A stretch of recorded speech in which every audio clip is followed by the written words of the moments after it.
Ready for some top 25 picks week 2 and ready to bounce back. Last week, -4 net losers, bringing us to plus 105 net winners since 2021. Let's get started. Penn State, Florida International. Penn State played a real sloppy game last week against Nevada. They did turn the ball over a lot. Nevada didn't even pass the 50-yard line, but like maybe 2 or 3 times. Penn State settled for a lot of field goals in that game. They could have really turned on the Jets. Nevada backdoored them, but Penn State's going to really turn the heat up on this one, and they should blow out Florida International on this one, lay the points. San Jose State, Texas. I do not like teams coming off emotional games like Texas last week against Ohio State. Just don't like it. I think they're really going to get up big hyped up for San Jose State. San Jose State's got an offense, and they did not look good last week. So you're getting plenty of line value here at plus 36.5. I'll take it. Here's the trap of the week, Illinois Duke. Illinois opened as a 1-point favorite. They're ranked number 11 in the country. They opened up 1. It's up to 3. I'll take the points with Duke. Thank you. And we got more trap plays coming. And remember, guys, the top 25 picks, they're not our biggest plays. These are the sharpest lines there are. The public bets the top 25 like there's no end. So you're not going to get a ton of value in these top 25 plays. Iowa State. Both teams expected to be good this year. Iowa State already coming off a nice win against Kansas State. Iowa 1-0 last week. They looked pretty good. But Iowa State's going to take this one. Lay the short number at home. Here's a possible trap play. Baylor. Playing number 17, SMU, at SMU. The line's gone down a lot, opened up 5. It's already down to 2.5. Below that key number of a field goal, 3. I'm taking Baylor here. They're a live dog here against SMU. Kennesaw State got their cover last week against Wake Forest as 18-point underdogs. They're not going to cover here. Indiana looked sloppy last week at home against Old Dominion. Expect them to clean that up. This is a blowout, Indiana.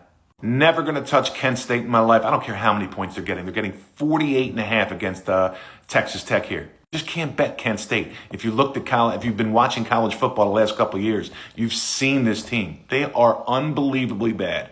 Just don't bet the game.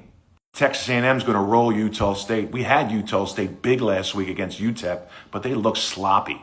2 for 10 on third downs. Couldn't really move the ball. And if that's any indication of how UTEP's going to be this year, UTEP's in for a long year. Lay the points with Texas A&M.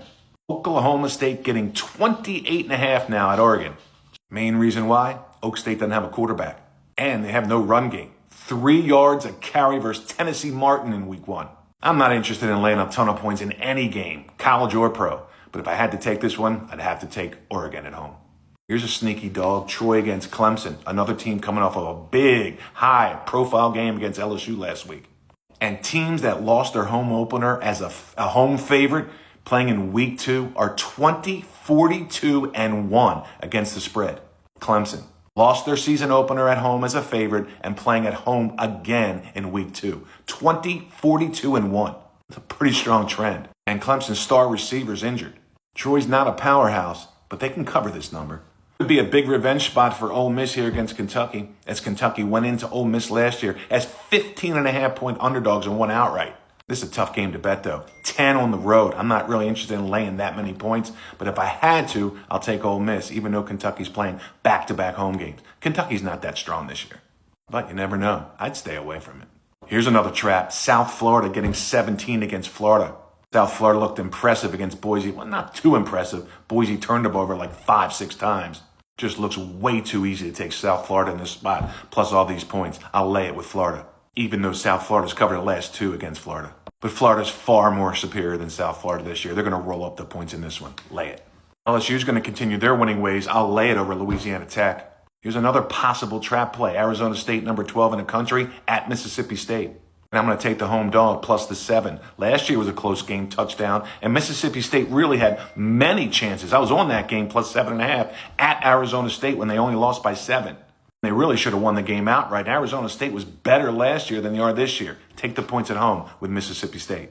Tough one here with Michigan, Oklahoma. I have no idea. Put it in the comments who you like in this one. Oklahoma's now, 5.5? Here's another game where the team's coming off of a high-profile game last week. Alabama played Florida State. Can they bounce back? Are they really going to get up for UL Monroe? This is UL Monroe's game of the year. I'll take it, plus the 37.5. Let's close the top 25 strong this week. 105 net winners since 2021. This is the week you want to tail us. Trust me.